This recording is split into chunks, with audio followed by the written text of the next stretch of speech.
નમસ્કાર, બેનિફિટ બુલેટિનમાં આપનું સ્વાગત છે. આપની સાથે હું છું ભૂમિ. ફટાફટ નજર કરીશું આજના મહત્વના સમાચારો પર. અમદાવાદના બોપલમાં ફાયરિંગ, ગોળી વાગતા એકનું મોત. મૃતકના ખિસ્સામાંથી સુસાઇડ નોટ મળી. બનાવ હત્યાનો કે આત્મહત્યાનો, પોલીસ તપાસ શરૂ.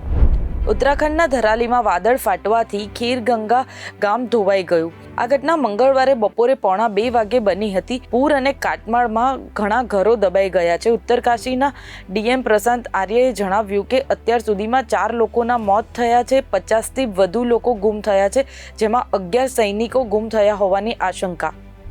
ઉત્તરાખંડમાં આજે ભારે વરસાદની આગાહી, રેડ એલર્ટ આપવામાં આવ્યું.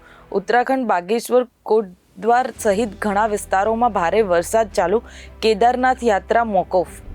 એશિયાની સૌથી મોટી સિવિલ હોસ્પિટલ પાસેની મનહર સોસાયટીમાં ગેરકાયદેસર પીજી અને કપલ રૂમ વિરુદ્ધ અવાજ ઉઠાવતા સોસાયટીના સભ્યો પર હુમલો. બીજેપી કાર્યાલયની સામે થયેલા ધીંગાણામાં એક સભ્ય ઘાયલ, જેને ઇમરજન્સી હોસ્પિટલમાં દાખલ કરવામાં આવ્યા. પોલીસનો મોટો કાફલો ઘટના સ્થળે હાજર. સુપ્રીમ અને હાઈકોર્ટના આદેશો છતાં એએમસી માત્ર સો કોઝ નોટિસ આપીને ચૂપ.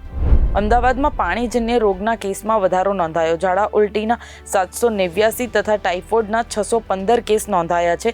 31 દિવસમાં વિવિધ વોર્ડમાં કોલેરાના 27 કેસ સામે આવ્યા. સમાચારોની નિયમિત અને સચોટ અપડેટ માટે જોડાયેલા રહો બેનિફિટ ન્યૂઝ સાથે.